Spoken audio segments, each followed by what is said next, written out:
Bienvenue au Jardin des Forges.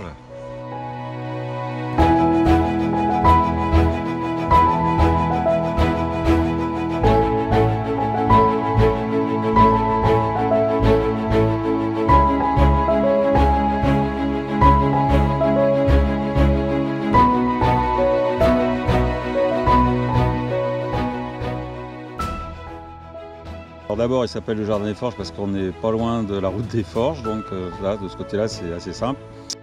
J'ai acheté les terrains il y a une douzaine d'années maintenant et ça s'est fait petit à petit parce qu'au départ, ça démarrait avec 1,5 hectare. Progressivement, ça s'est développé en rachetant des petites parcelles qu'il y avait autour et là maintenant, le jardin, ça fait à peu près entre 3 et 4 hectares.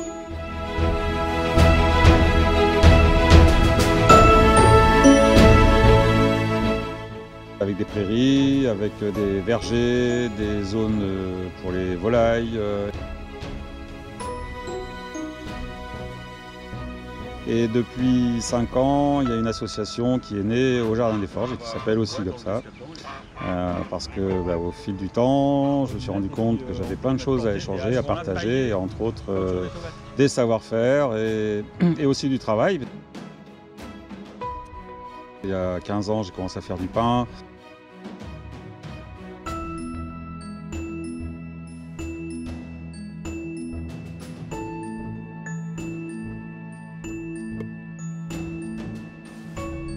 Après, j'ai appris qu'il y avait des farines bio, et après le bio, on m'a dit mais oui, mais il y a aussi des blés anciens, ça n'a rien à voir. Et effectivement, donc, il y a une association qui est née qui s'appelle Triptolem, qui est une association bretonne qui gère tout ce qui est conservation des céréales. Alors, ça peut être du blé, de l'orge, de l'avoine, du seigle. Et à partir de là, j'ai commencé à travailler sur cette préservation, de participer à la préservation de ces semences. La première collection et conservation qui s'est faite ici, c'était au niveau des blés. Petit à petit, on a réussi à récupérer toutes ces semences, enfin une partie, parce qu'on ne fait pas tout. C'est un travail énorme déjà. Donc déjà, rien qu'au Jardin des Forges, on a à peu près entre 300 et 400 variétés de blé qu'on essaye de replanter tous les ans, de ressemer tous les ans. Comme on n'a pas l'intention d'être un musée, l'idée c'est toujours d'utiliser tout ce qu'on fait. Donc de ces céréales, on fait de la farine, et de cette farine, on fait du pain. Et puis à partir de là, on essaye de sélectionner ceux qui se plaisent chez nous. C'est ce que faisaient les anciens. Ils avaient différentes variétés qu'ils obtenaient avec des collègues paysans et ils voyaient ce qui marchait sur au niveau de leur terroir. Et après, donc, ils faisaient des sélections et des mélanges. C'est ce qu'on appelle une population. Et donc là, ici aussi, on a des populations de blé. Donc c'est un mélange de variétés. Sélectionné spécialement au Jardin des Forges, on a fait notre variété, notre population. Et c'est avec cette population, ces mélanges, qu'on fait notre farine.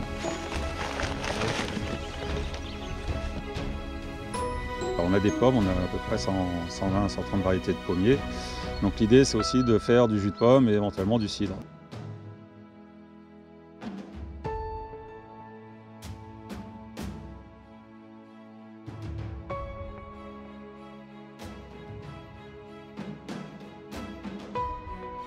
On essaye de travailler aussi sur les potagères. Donc là, on a une belle collection de tomates. Il y a 70 variétés de tomates à peu près. L'idée, c'est vraiment de montrer toute cette biodiversité qu'il y a dans la nature, parce que c'est tellement restreint maintenant dans les commerces, dans les grandes surfaces ou ailleurs. Donc c'est restreint au niveau des variétés, au niveau de la diversité, au niveau du goût.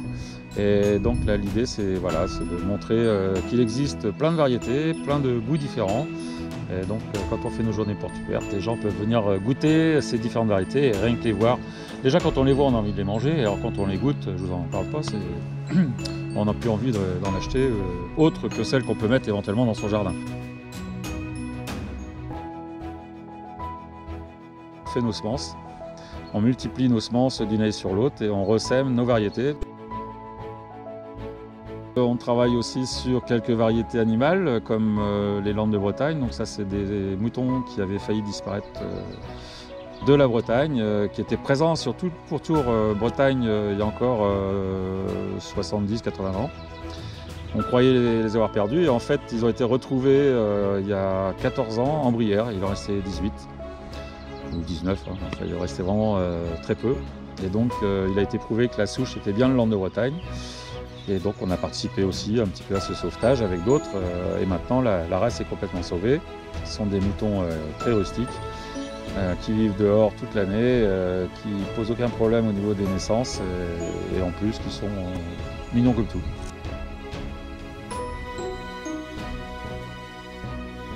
Dans les missions importantes qu'on essaye de se donner, il y a aussi l'apiculture. On sait que l'abeille est en danger, enfin les insectes en général, puisqu'il est dit qu'il y aurait à peu près 70% de variétés qui ont disparu en 15 ans, donc ça paraît énorme, d'autant que les oiseaux suivent, puisqu'il y a 30% d'oiseaux qui ont disparu. Et voilà, donc ça c'est particulièrement inquiétant, et on sait quand même que les insectes sont pollinisateurs, entre autres les abeilles sauvages et domestiques, et participent énormément à la pollinisation des fruits et des légumes. Et c'est vrai que si ces animaux disparaissent, c'est notre alimentation qui disparaît par la même occasion. Beaucoup de pertes, moi j'ai beaucoup de pertes d'abeilles, mais petit à petit j'essaye d'avoir des abeilles un peu plus résistantes. Et là on tente une expérience aussi, comme d'autres le font dans les Cévennes, avec des ruchetrons. Donc c'est tout simplement un morceau de tronc d'arbre qui est creusé, et on essaye de mettre les abeilles dedans, ce qui correspond à un habitat plus naturel pour les abeilles.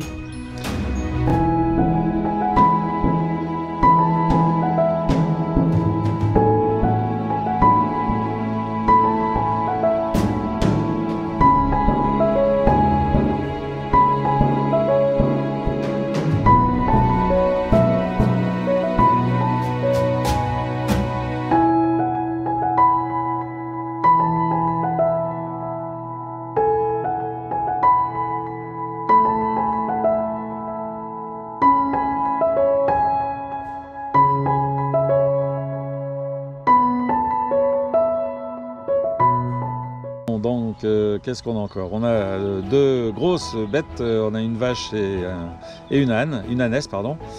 Donc l'ânesse c'est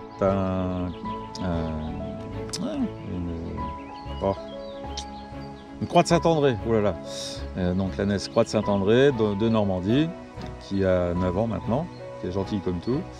Et ça fait 8-9 mois là qu'on a récupéré une petite vache jersiaise, donc qui est également gentille comme tout. Et l'idée c'était aussi, comme on reçoit pas mal d'écoles, entre autres des maternelles, c'est de leur montrer les différents animaux de la ferme, parce que il s'avère que les enfants ne voient pratiquement plus les bêtes sauvages ou semi-domestiques comme les animaux de la ferme. Donc c'est l'occasion pour nous de leur montrer tout ça. Volailles. Et les volailles, alors en volaille, on a des poules, des pintades, des oies, et dans les poules, on a essentiellement deux variétés. Donc il y a les petites nègres soies qui s'appellent maintenant des soies, donc des petites poules naines blanches, mignonnes comme tout et super intéressantes parce qu'elles couvent naturellement. Et à côté de ça, on a des marrans. Alors la poule de marran, c'est une poule relativement grosse, mais qui a la particularité de faire des œufs marrons. Et ces œufs ont aussi la particularité de ne pas laisser passer la salmonelle, donc c'est doublement intéressant. Et sont aussi des poules assez rustiques. Donc voilà. Et les lapins. Et les lapins. Donc là par contre on n'est pas en pure souche de lapins, parce que finalement au fil du temps il y a quand même quelques petits croisements. Mais ceci dit, c'est toujours le même principe, c'est de montrer qu'il existe, que le lapin, c'est une variété aussi qui existe dans la nature, et en plus on a des cages mobiles, donc une façon assez saine de les élever.